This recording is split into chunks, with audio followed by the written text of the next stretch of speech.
just curious. I was asking Ilya last week about the relationship with you guys. How would you describe your relationship with Ilya? It's been fun. He's a fun guy to hang around. He's got a great personality. He works hard. He's just a fun guy to talk to. So we're obviously sitting next to each other all the time and bouncing ideas off each other all the time. Your relationship with your goalie partner is always pretty cool, and so it's been fun getting to know him. With you guys both just, having some really nice performances recently, is it healthy competition? How would you describe that aspect? I think both of us are just trying to take care of our own business, and like I always say, just trying to prepare for when our name gets called, when it's not, and get a little bit of extra practice time, and I think that's what we've both been trying to do. How does the load management, if you want to call it that, Matt, help? You're not pressing the guy every single day. Yeah, again, I don't think too much about that. I just, like I said, try to prepare myself each and every day, and when my name is called, and to be ready, and when it's not, then, like I said, again, just to get some good practice time. And I think practice time is incredibly valuable throughout the season. Sometimes it's hard to get in good practice time with the amount of games that we play. So just trying to take advantage of it when it's there. You guys could tie a team records for a night to the point. 16 games. What's been the key in this run, do you think? Has there been one thrust of it, or has there been several things? A lot of things. I think the guys have been doing a ton of good things, playing the right way, staying above pucks, not giving teams too many really quality chances, sacrificing the body. I could go on and on with the good things that the guys have been doing, and it's been great to see, and we're looking to keep that going. How encouraging is it for you to watch Ilya does good things? Sorry? How encouraging is that for you too, to watch Ilya do good things in that when you're on the bench? Yeah, he's playing incredibly well, and he deserves it. He works incredibly hard, like I said, and his talent level is off the charts. So of course it's great to see the great things that he's doing. All together as a team, it's great watching the team when they're doing good things the way we are right now. So like I said, we're looking to keep that going. Schedule B, but can you put into perspective at all what Ovechkin's done in hitting 800 goals? What Ovechkin has done? Yeah. Just kind of a once in a generation type of goal scorer. Just incredible, his shot, his power, his ability to score from pretty much anywhere on the ice. With a shot like that, you're always going to score goals. It's an incredibly hard shot, and it's hard to read as well. You never really know where it's going to go. Just incredibly dangerous, and as a goalie, probably one of the hardest shots to face, obviously, in the league. That's why he scores so many goals. So just really incredible player. Do you like playing at MSG? Yeah, I like MSG, sure, yeah. Okay. No memories of past games there before that you like to draw on? Well, I think I played there quite a bit. Yeah. So you always draw on whatever you can. I think it's a really cool building with a lot of history. I think a lot of guys really enjoy going there, and New York in general. So, but I enjoy going most places, to be honest. And you guys, I know you've kind of been celebrating some of the individual streak, like Mitch Marner's, but how much pride would you guys take as a group to get this streak as a team, continuing on to 15?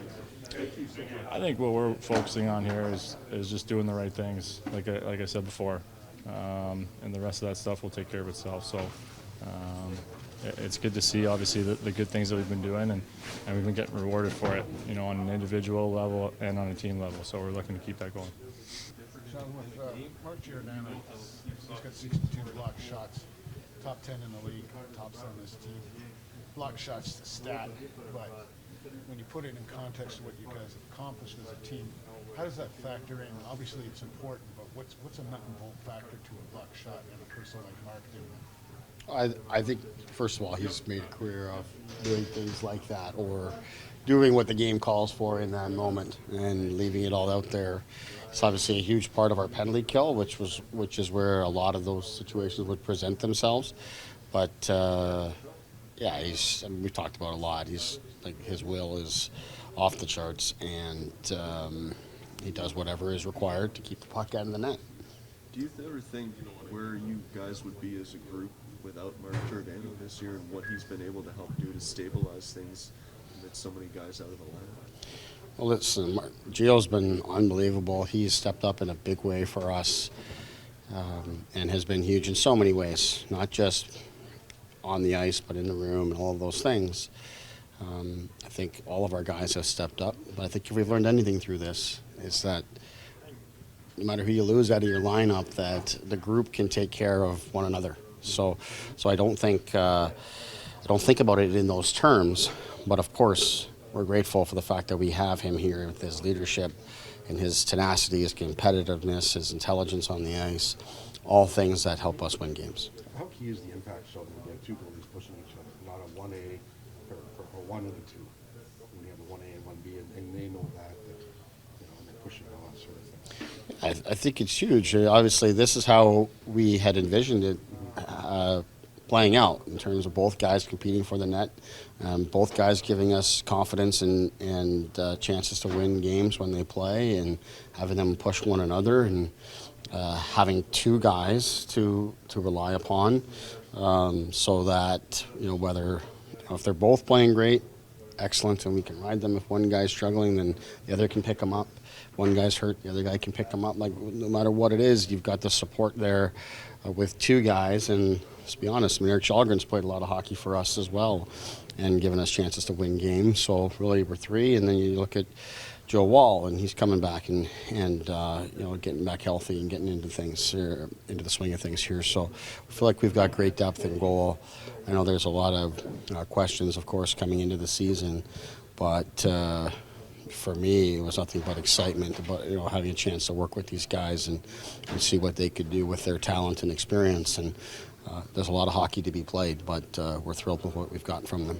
You underestimate the confidence it gives the rest of the team when they're back there doing what they're doing, and the guys playing in front of them know what they're getting every night. Well, I think it's great. Of course, it does. Like I was saying, it gives you confidence no matter what the situation. If you make a mistake, they're going to be there. But what, to me, the best part of it is I just feel like we're not relying on it to necessarily. Like our players are doing a great job in front of them. And then if we do have a crack, then they're there. And that's why we've been on the run that we have been, because you're not going to play perfect hockey. Even though we're playing great defensively, you're not going to be perfect. You need your goaltenders to make saves for you. And they have, and we've come to rely on and expect that. But our players haven't taken it for granted. I mean, we're out there to the final buzzer last night, coming back to our end and winning pucks back and outnumbering the opposition consistently all over the ice. Our commitment to doing that has been very, very solid, and everybody looks better in an environment like that. On that note, how do you fill those cracks when the team is going good and kind of ride the line of coaching the team, making adjustments, that kind of stuff, and the messaging that goes behind it? Yeah, I have to remain consistent in terms of what the expectations are, and we've got plenty of examples here now. It's a big enough sample of us doing great things that our guys know what it looks like, know what it feels like when we're playing at our best, and they know that I know what they're capable of and that they can meet the standard. So it's just about upholding that, reminding them when needed. At the same time, having trust and belief that if it does slide, that they can bring it back. I look at last night as just a terrific example of that.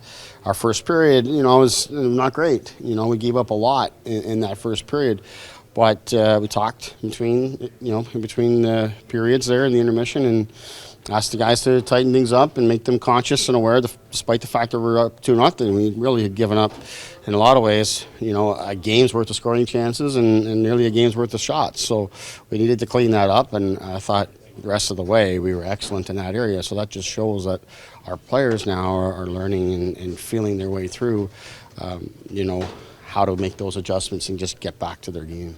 When you reflect on these last games where you've had a lot of success, is it just about fine-tuning some of these areas of weaknesses throughout the game? Like, what are those points that you'd like to improve, especially tomorrow night in New York? Well, you're always game to game. You're monitoring every area, right? I mean, amongst our coaching staff, we assign different areas to each guy, and making sure that we're staying on top of the details of our game, and then addressing it accordingly. In today's meeting, we had 3 or 4 different things that we showed that we wanted to focus on that we thought are important to clean up from last night, but also then and how they might connect to tomorrow's game in terms of our ability to break out and spend less time in our own zone. Rangers are a team that really spends a lot of time in the offensive zone and is very effective at moving around there. But then you're just showing the things that we have been talking about that they executed at a high level. So it's just staying on top of it. And then, not as much as we're talking about these things, we don't just settle for that. I mean, we're setting up tomorrow. We're setting up this road trip. We're playing against 2 very good teams here on the road in New York and Washington. 4 in a row for the Rangers, 5 in a row for Washington that they've won. Like, this is going to be a tough trip for us. So it's a tough challenge, one that we've met here consistently for quite some time, but doesn't make it any easier going into tomorrow. We've got to make sure we're focused on taking each day as it comes and be prepared and be at our best. Yeah, Murray will go tomorrow, and then Sammy will get Washington, yeah. Sheldon, Ovi's obviously the 800 is something else. He's obviously a part of your pregame too, but he does what he does. How much of a nightmare maybe is he for a coach? Well, he's a guy, if you make a mistake, it's going to end up in your net. So you have to be as close to perfect as you can be at both 5-on-5, but especially on the power play. You've got to be conscious of him and take away his ability to get his shot off, or at least try to push it outside the dot and take away some of the angles that he can release it on. But also some of the pieces that happen before the shot. If you can kill those before they happen, and the shot isn't a threat. So lots of stuff within that, but you don't score 800 without making a few coaches look bad along the way. So you just got to be really really sharp in your details. I thought we did a good job of that earlier in the season, but he's heating up here now and feeling good, as is their team. But we've got the Rangers to focus on first, and they're a handful.